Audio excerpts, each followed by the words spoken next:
Hello guys, welcome to our channel J3 online classes.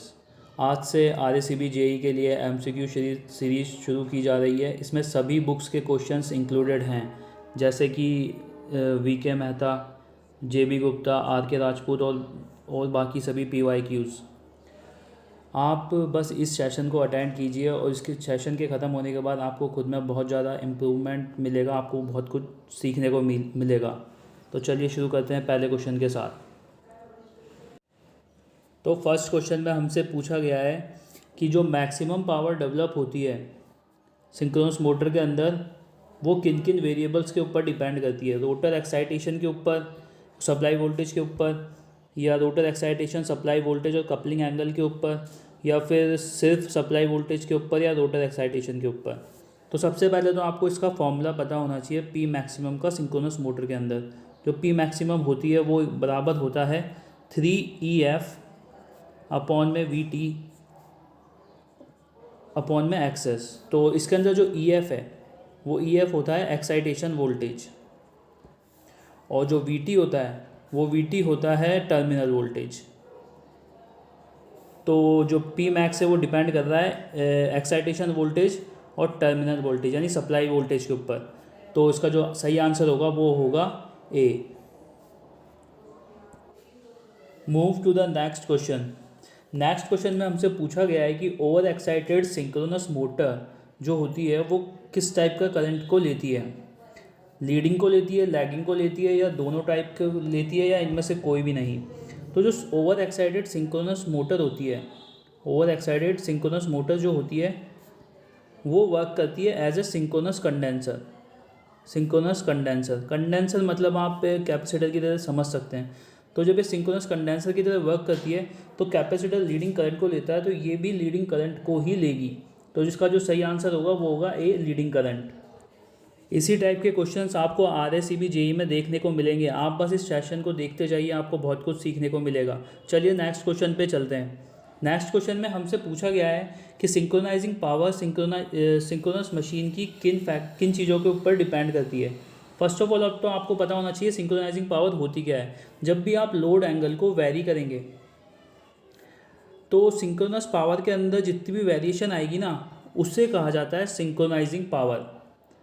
और इसका जो फॉर्मूला होता है वो फॉर्मूला होता है पी सिंक, रुकिए एक बार पेन चेंज कर लेता हूँ। P sync is equals to EV upon में एक्सेस इंटू कॉस डेल। ये इसका फॉर्मूला होता है। इसके अंदर ई तो होता है एक्साइटेशन, वी होता है टर्मिनल वोल्टेज, एक्सेस होता है यहाँ पर सिंक्रोनस रिएक्टेंस। तो सिंक्रोनस रिएक्टेंस के सिंक्रोनाइजिंग पावर इन्वर्सली प्रोपोर्शनल चल रही है। तो इसका जो सही आंसर होगा वो होगा C, inversely proportional to the synchronous reactance. I hope आप सभी को समझ में आ रहा होगा। चलिए नेक्स्ट क्वेश्चन पे चलते हैं। नेक्स्ट क्वेश्चन में हमसे पूछा गया है कि आर्मेचर रिएक्शन का इफेक्ट इनमें से किस मेथड के अंदर सबसे ज़्यादा होता है। तो आर्मेचर रिएक्शन का मतलब आप क्वेश्चंस के साथ यहाँ पे कॉन्सेप्ट भी आपको समझाया जाएगा। तो इसके अंदर आर्मेचर रिएक्शन का मतलब इसका मतलब क्या होता है। जैसे मान लीजिए मेन पोल से फ्लक्स लाइंस निकल रही है। अब जो आपने बीच में जो कॉइल लगाई हुई है उसके अंदर जैसे जैसे उसके अंदर कॉइल के अंदर फ्लक्स लिंक होगा तो कॉइल मूव करना स्टार्ट करेगी, उसके अंदर EMF इंड्यूस होगा और उसके अंदर करंट भी प्रोड्यूस होगा। उस करंट की वजह से भी एक फ्लक्स प्रोड्यूस होगा। वो फ्लक्स अपोज करेगा मेन फ्लक्स को वो अपोज करेगा।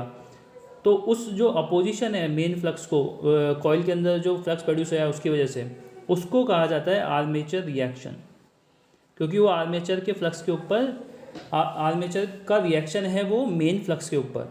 तो अब इसमें पूछा गया है कि उस आर्मेचर रिएक्शन का इफेक्ट इनमें से किस मेथड के अंदर सबसे ज़्यादा होगा। तो फील्ड वीकनिंग मेथड के अंदर हम करते क्या है कि जो मेन फ्लक्स होता है उसको हम कर देते हैं कम। अब जब मेन फ्लक्स की वैल्यू को हम कम कर देंगे तो कॉइल की वजह से जो इफ़ेक्ट आ रहा है मेन फ्लक्स के ऊपर वो ज़्यादा हो जाएगा। तो जो इसका सही आंसर होगा वो होगा ए, फील्ड वीकनिंग मेथड। क्योंकि आर्मेचर रेजिस्टेंस कंट्रोल के अंदर तो हम सिर्फ रेजिस्टेंस की वैल्यू को कम या ज़्यादा करते हैं, उसकी वजह से इसकी स्पीड जो होती है वो कम ज़्यादा होती है। तो इसका सही आंसर होगा ए, फील्ड वीकनिंग मैथड। चलिए नेक्स्ट क्वेश्चन की तरफ मूव करते हैं। नेक्स्ट क्वेश्चन में हमसे पूछा गया है कि लो फ्रीक्वेंसी सप्लाई इनमें से किसके द्वारा हम ले सकते हैं, मोटर जनरेटर सेट की से, या फ्रीक्वेंसी चेंजर से, या इन दोनों से, या इनमें से किसी से भी नहीं। तो जो मोटर जनरेटर सेट होता है ना, उससे हम क्या क्या मेज़र कर सकते हैं, phase angle, voltage, current, phase angle, ये सब चीज़ें हम मेज़र कर सकते हैं। और जो मोटर जनरेटर सेट आता है ना, वो इलेक्ट्रिकल लोड को आइसोलेट करने के काम आता है, यानी अलग करने के काम आता है सप्लाई से। इस चीज़ के लिए भी यूज़ होता है। तो मैंने आपको एक्स्ट्रा इन्फॉर्मेशन बता दी है कि मोटर जनरेटर सेट यूज़ किस लिए आता है, और इसी की मदद से हम फ्रीक्वेंसी को भी कम ज़्यादा कर सकते हैं। और फ्रीक्वेंसी चेंजर की मदद से तो हम फ्रीक्वेंसी को इंक्रीज़ या डिक्रीज़ कर ही सकते हैं। तो इसका जो आंसर होगा वो होगा डी, बोथ मोटर जनरेटर और फ्रीक्वेंसी चेंजर। चलिए नेक्स्ट क्वेश्चन की तरफ चलते हैं। नेक्स्ट क्वेश्चन में हमसे पूछा गया है कि फुल वेव रेक्टिफायर के अंदर रिपल फैक्टर कितना होता है। फर्स्ट ऑफ ऑल तो आपको रिपल फैक्टर का फॉर्मूला पता होना चाहिए। तो रिपल फैक्टर का फॉर्मूला होता है R is equals to form factor का स्क्वायर, यानी इसको ऐसे लिख सकते हैं, फॉर्म फैक्टर का स्क्वायर माइनस 1। इसको इस तरीके से लिख सकते हैं। अब फॉर्म फैक्टर क्या होता है, यहाँ पे आपको मतलब क्वेश्चन के साथ साथ बहुत सारी चीज़ें सीखने को मिलेंगी। तो फॉर्म फैक्टर देखते हैं। फॉर्म फैक्टर क्या होता है, फॉर्म फैक्टर होता है जैसे मान लीजिए आपको वोल्टेज या करंट के लिए, जो भी वोल्टेज के लिए निकालना है, तो वो होगा VRMS अपॉन में V एवरेज, ये फॉर्म फैक्टर होता है। तो इसकी मदद से आप फॉर्म फैक्टर निकाल सकते हैं। उस फॉर्म फैक्टर को इसके अंदर पुट करेंगे, उससे आपका रिपल फैक्टर निकल के आ जाएगा R की वैल्यू। तो इसके अंदर जब आप सॉल्व करते हैं तो मैं आपको डायरेक्ट इसकी वैल्यू बता देता हूँ। फुल वेव की जो वैल्यू होती है वो होती है 0.48, ये होती है फुल वेव की। और जो हाफ वेव रेक्टिफायर होता है उसकी होती है 1.21। आई होप आप सब ये वैल्यू आगे याद रखें, क्योंकि ये आने वाले एग्ज़ाम्स में कुछ ऐसे ही क्वेश्चंस आपको देखने को मिलेंगे। तो जिसका आंसर होगा वो होगा 0.48। Moving to the next question. Next question में हमें एक सिंबल गिवन है, एक फिगर गिवन है। अभी हमसे पूछा गया है कि इनमें से किसका फिगर है। तो ये जो फिगर है, वैसे इसका जो सही आंसर है वो होगा JFET, यानी जंक्शन फील्ड इफेक्ट ट्रांजिस्टर का ये जो फिगर है वो है। और इसके अंदर भी ये N टाइप का है। इसको आप ऐसे याद रख सकते हैं, जब भी इस फिगर के अंदर करंट अंदर जाएगा तो वो N टाइप होगा, और जब भी ये बाहर की तरफ निशान होगा तो ये P टाइप होगा। इस ट्रिक से आप इसको याद रख सकते हैं। बाकी आपको जीनर डायोड का भी मैं आपको बता देता हूँ सिंबल क्या होता है। जीनर डायोड के अंदर जो सिंबल बनता है वो बनता है यहाँ पे Z जैसा कुछ बनता है, ये जीनर डायोड का होता है।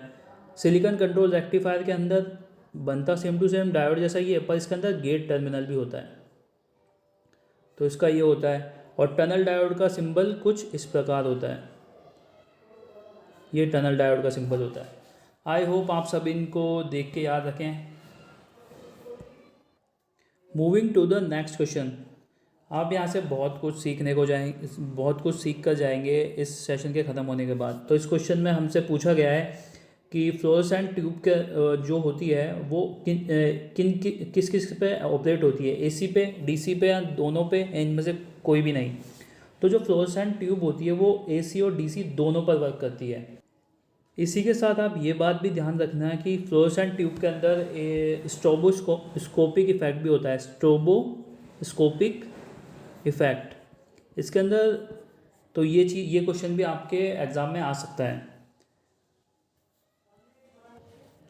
Moving to the next question. Next question में हमसे पूछा गया है कि luminous efficiency of fluorescent tube कितनी होगी।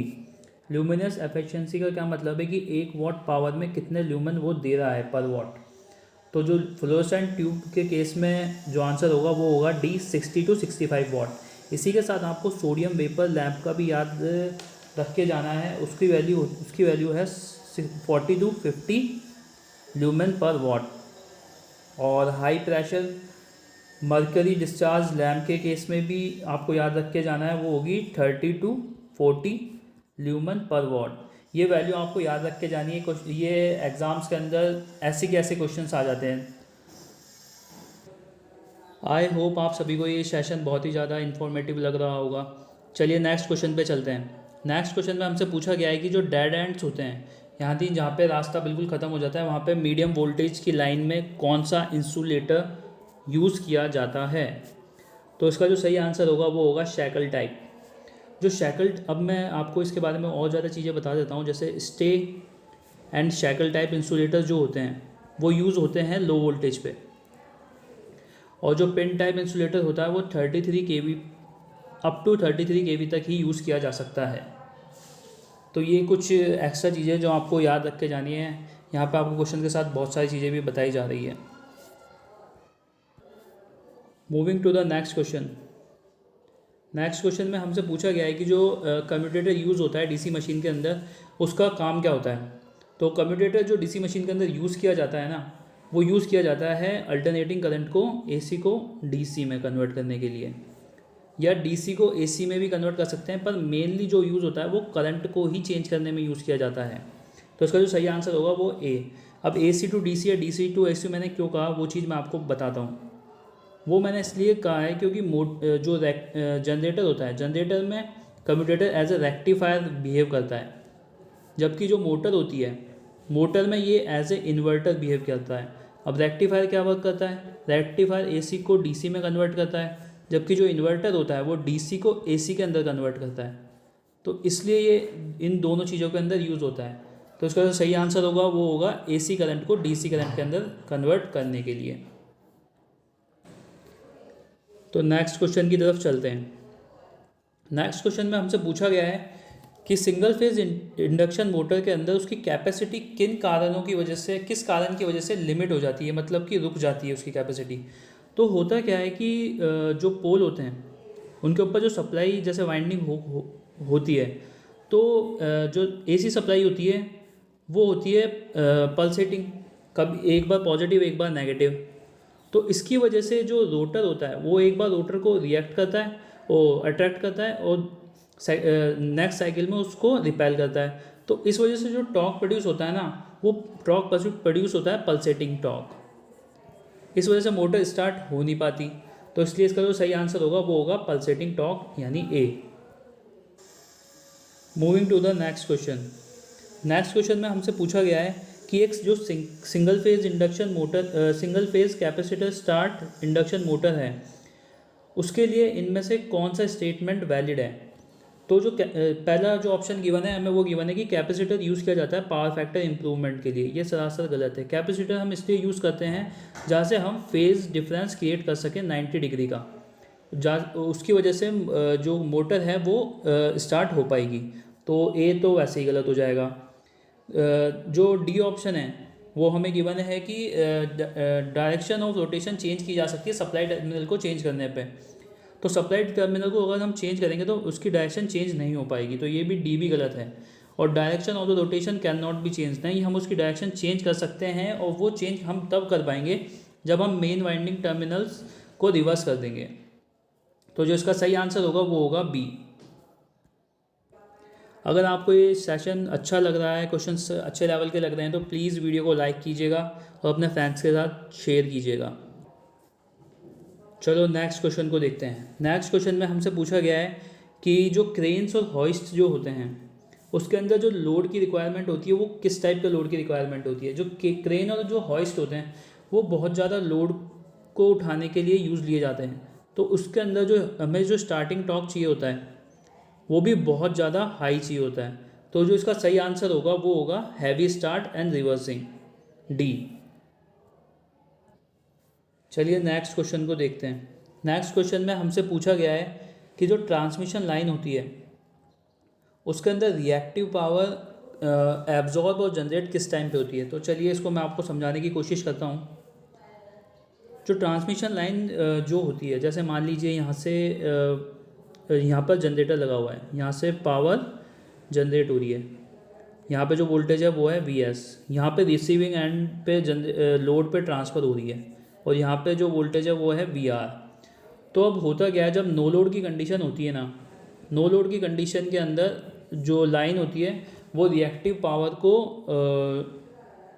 जनरेट करती है। उस वजह से होता क्या है कि जो वी आर होता है, रिसीविंग एंड का वोल्टेज सेंडिंग एंड से ज़्यादा हो जाता है, और इसी इफेक्ट को कहा जाता है फेरांटी इफेक्ट। ये चीज़ भी आप याद रखना, फेरांटी इफेक्ट भी आपसे पूछ सकता है। और जब हम लोडेड कर देते हैं लाइन को, यानी किसी लोड को कनेक्ट कर देते हैं, तब क्या होता है कि जो लाइन होती है वो रिक्वायरमेंट करती है रिएक्टिव पावर की, और इसी के लिए हमारे को यहाँ पर पैरेलल में कैपेसिटर लगाने पड़ जाते हैं लाइन के साथ, उसको रिएक्टिव पावर देने के लिए। तो पहले ऑप्शन में हमें कहा गया है कि absorb reactive power when fully loaded and generate reactive power on light loaded. तो इसका जो सही आंसर होगा वो होगा A. I hope this is informative to all of you. तो so moving to the next question. Next question में हमसे पूछा गया है कि स्क्वायरल केज इंडक्शन मोटर के अंदर जो रोटर के जो स्लॉट्स होते हैं उनको स्क्यू करा जाता है किस चीज़ को कम करने के लिए। स्क्यू मतलब उन्हें सीधा ना जोड़ के थोड़ा सा टिल्टेड वे में यूज़ किया, वो अटैच किया जाता है एंड रिंग्स के साथ। तो ऐसा क्यों किया जाता है? ऐसा इसलिए किया जाता है कि जो मैग्नेटिक हमिंग की साउंड है उसको कम करने के लिए ऐसा किया जाता है। तो इसका जो सही आंसर होगा वो होगा सी, रिड्यूस मैग्नेटिक हमिंग इफेक्ट। तो चलिए नेक्स्ट क्वेश्चन की तरफ चलते हैं। ये तो वही क्वेश्चन रिपीट हो गया है, हाँ ये वाला। तो इसके अंदर पूछा गया है कि शंट जनरेटर के अंदर अगर 100 आरपीएम पे वो ईएमएफ जनरेट करता है 100 वोल्ट्स, तो 1200 आरपीएम पे कितना ईएमएफ जनरेट करेगा। तो चलिए इस क्वेश्चन को सॉल्व करते हैं। ऐसे ही कुछ न्यूमेरिकल्स हैं जो आपको वहाँ पे देखने को मिल सकते हैं, तो इसको सॉल्व करते हैं। इसके अंदर जो डीसी मशीन होती है उसके अंदर जो ईएमएफ होता है ना वो डायरेक्टली प्रोपोर्शनल चलता है फाई और एन यानी स्पीड और फाई यानी फ्लक्स, इन दोनों के डायरेक्टली प्रोपोर्शनल चलता है। और जब हम शंट मशीन की बात करते हैं ना, तो शंट मशीन के अंदर जो फ्लक्स होता है वो होता है कांस्टेंट, यानी कि जो ईएमएफ है वो डायरेक्टली प्रोपोर्शनल चल रहा है एन के। अब हम जब इसको आगे सॉल्व करेंगे तो हम देखेंगे कि जो E2 है, यानी कि दो इक्वेशन निकाल के उन दोनों को सॉल्व करेंगे तो E2 अपॉन में E1 जो बराबर हो जाएगा वो हो जाएगा N2 अपॉन में N1 के।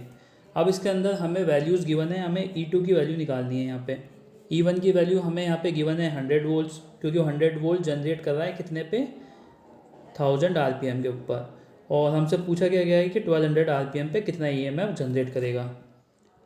अब इसको जब हम आगे इस इक्वेशन को सॉल्व करेंगे तो जो वैल्यू निकल के आएगी वो वैल्यू निकल के आएगी 1200 अपॉन में 1000 इंटू 100, और जब इसको सॉल्व करेंगे तो वो निकल के आएगा 120 वोल्ट। तो जो सही आंसर होगा वो होगा बी, 120 वोल्ट।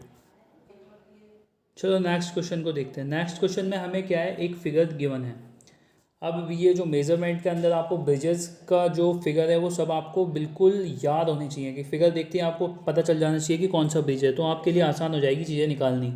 नहीं तो वो रेजोनेंस वाले बेसिक तरीके से आपको फिर सॉल्व करके निकालना पड़ेगा, वो बहुत ज़्यादा लंबा प्रोसेस हो जाएगा। तो जो ब्रिज हमें गिवन है इस क्वेश्चन के अंदर वो गिवन है डिसॉर्टिव ब्रिज।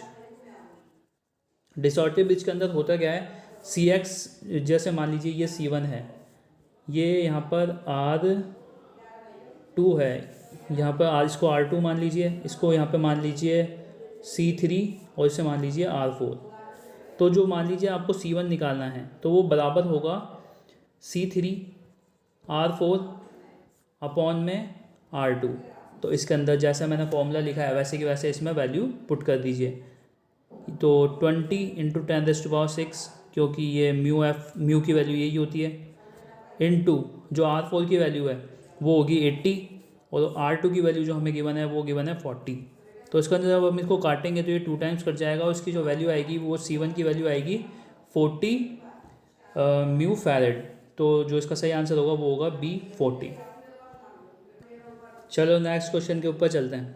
नेक्स्ट क्वेश्चन में हमें यहाँ पर पूछा गया है कि डिफ्लेक्शन कितना होगा एक मूविंग आयरन इंस्ट्रूमेंट के अंदर जब हमें इंडक्टेंस की वैल्यू गिवन हो और थीटा कोई वैल्यू रेडियन में पूछी हो 0 पोजीशन से, और डिफ्लेक्शन करंट की वैल्यू गिवन हो 5 एम्पियर, स्प्रिंग कांस्टेंट की वैल्यू गिवन हो K = 10 × 10⁻⁻⁶ न्यूटन मीटर पर रेडियन।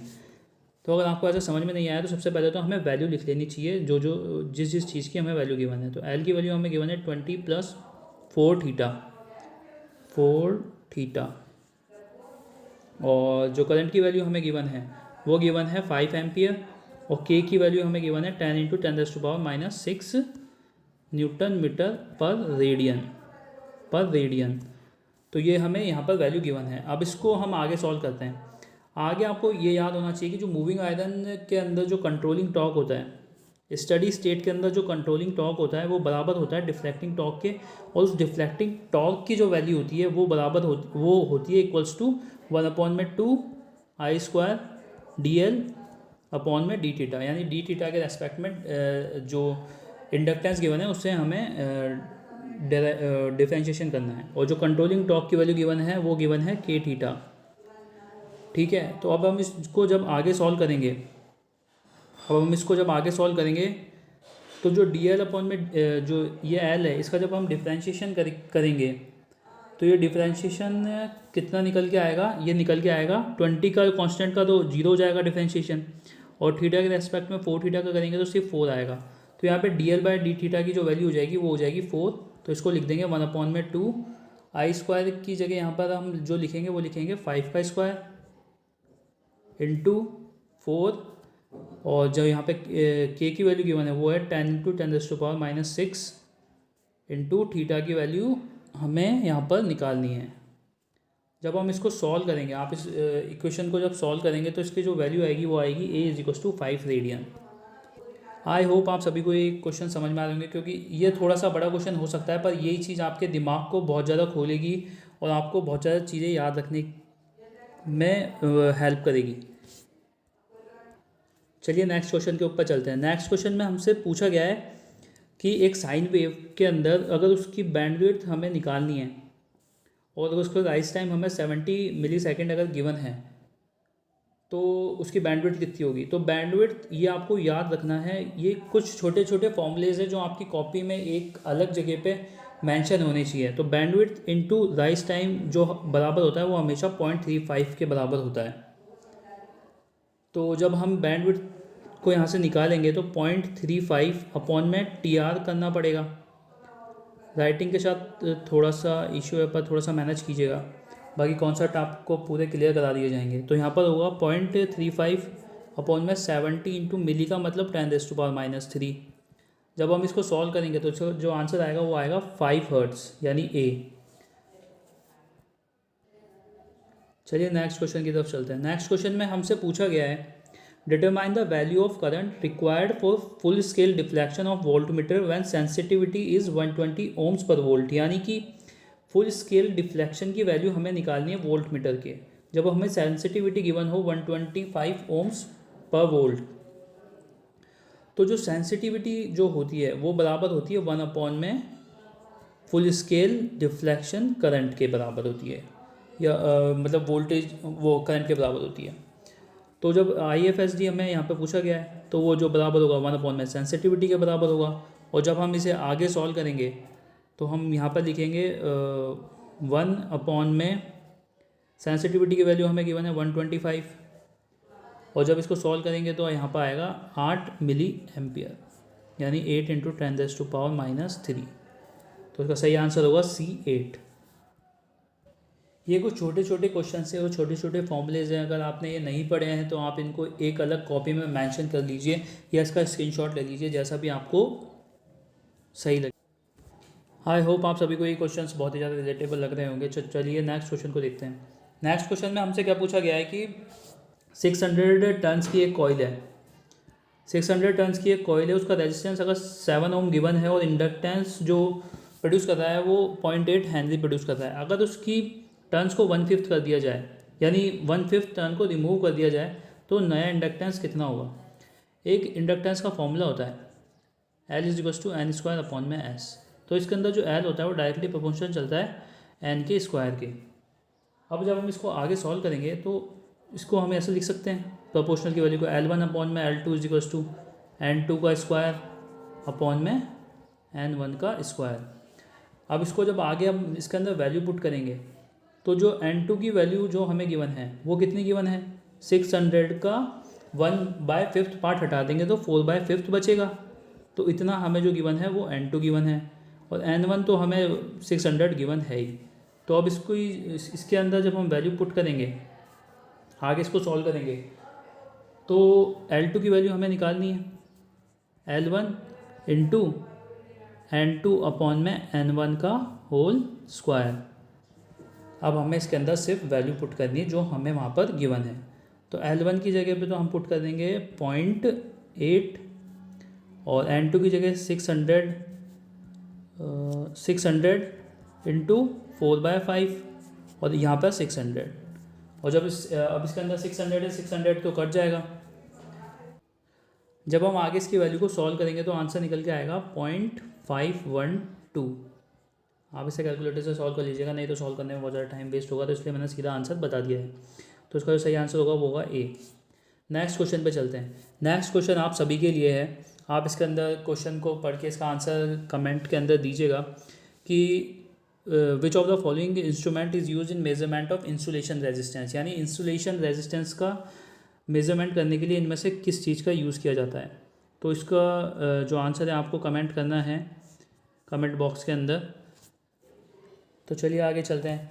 आई होप आपको जितने भी क्वेश्चंस हमने डिस्कस किए हैं वो सभी क्वेश्चंस बहुत ही ज़्यादा रिलेटेबल लगे होंगे। वीडियो अगर आपको अच्छा लगा है तो प्लीज़ वीडियो को लाइक कीजिएगा और अपने फ्रेंड्स के साथ शेयर कीजिएगा और चैनल को सब्सक्राइब जरूर कीजिएगा, हमें ऐसे ही इनकरेज करने के लिए, क्वेश्चंस बनाने के लिए। ऐसे ही हम आपको सारे कॉन्सेप्ट क्लियर कराएंगे क्वेश्चंस के थ्रू। Thank you guys.